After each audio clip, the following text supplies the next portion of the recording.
Bienvenue dans ce décryptage. Aujourd'hui, on va disséquer l'anatomie d'une force absolument incontournable de la finance mondiale moderne.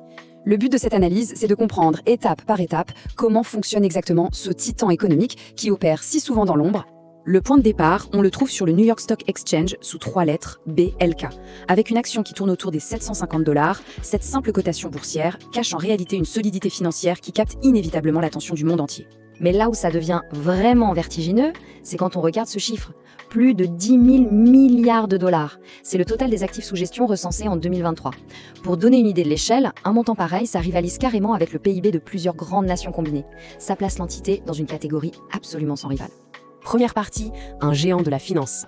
En fait, très peu d'acteurs sur la planète peuvent s'aligner face à une telle puissance. Et ce statut, ce n'est pas juste le résultat d'une simple accumulation de capital, c'est surtout le fruit d'une approche extrêmement innovante qui dicte aujourd'hui les dynamiques des marchés, que ce soit à Tokyo, à New York, à Francfort ou à Londres. Ce qui nous amène à notre deuxième partie. Une ascension fulgurante. Quand on observe la trajectoire, c'est assez bluffant. Tout commence en 1988 à New York, avec au départ une expertise super ciblée sur la gestion des risques. Mais le vrai coup d'accélérateur, le moment où tout bascule, survient en 2009, avec le rachat magistral de Barclays Global Investors. C'est là que l'entreprise change littéralement de dimension et lance sa course folle vers ses fameux 10 000 milliards, franchis en 2023. Troisième point, un portefeuille tentaculaire. Concrètement, comment sont répartis tous ces capitaux ? Eh bien, ce portefeuille gigantesque est vraiment tentaculaire.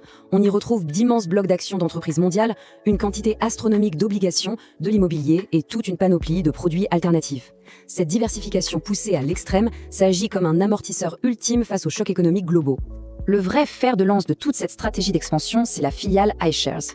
En dominant le secteur des ETF, ces fonds négociés en bourse qui offrent une exposition ultra large au marché avec des frais très bas, l'entité attire un flux de capitaux massif et continu. C'est tout simplement devenu le moteur principal de cette liquidité sans précédent. Quatrième partie, Aladdin, le cerveau technologique. Parce qu'en coulisses, derrière chaque mouvement d'actifs, il y a Aladdin. C'est l'acronyme pour Asset, Liability and Debt and Derivative Investment Network. Et c'est bien plus qu'un simple algorithme. C'est le système nerveux central qui orchestre les prises de décision, en évaluant des risques d'une complexité inouïe en l'espace d'une fraction de seconde. Le vrai coup de génie stratégique ici, c'est que cette infrastructure est tellement puissante et incontournable que d'autres grandes institutions financières à travers le monde payent pour s'en servir. Bref, Aladdin est littéralement devenu le système d'exploitation de toute une partie de l'ingénierie financière mondiale. Cinquième point, une influence sous surveillance. Forcément, un tel poids économique crée un contraste saisissant. Et il est important d'observer la situation de manière tout à fait objective. D'un côté, on a une intégration économique massive, la firme siégeant au capital de l'immense majorité des grandes multinationales. De l'autre, des critiques intenses se font entendre. Le débat fait rage sur la concentration des richesses, sur cette influence perçue comme démesurée, notamment sur les stratégies liées au climat. Et on constate que cela suscite des réactions très passionnées, parfois diamétralement opposées, venant de tous les horizons politiques. Ce qui nous amène à notre sixième et dernière partie, les défis de demain. Pour l'avenir, les obstacles s'annoncent monumentaux. Il y a une surveillance de plus en plus stricte de la part des régulateurs financiers mondiaux et en parallèle, des attentes qui évoluent très vite du côté des investisseurs, surtout concernant les critères ESG, environnement, social et gouvernance. Du coup, cette nécessité absolue d'adaptabilité opérationnelle constante n'est plus juste un atout concurrentiel, c'est une vraie question de survie, même pour un titan de cette taille.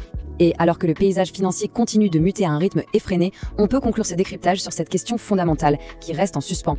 Comment une entité dotée d'un tel pouvoir économique va-t-elle réussir à trouver l'équilibre parfait pour continuer de façonner l'économie tout en répondant à cette exigence mondiale toujours plus pressante de responsabilité et de transparence ?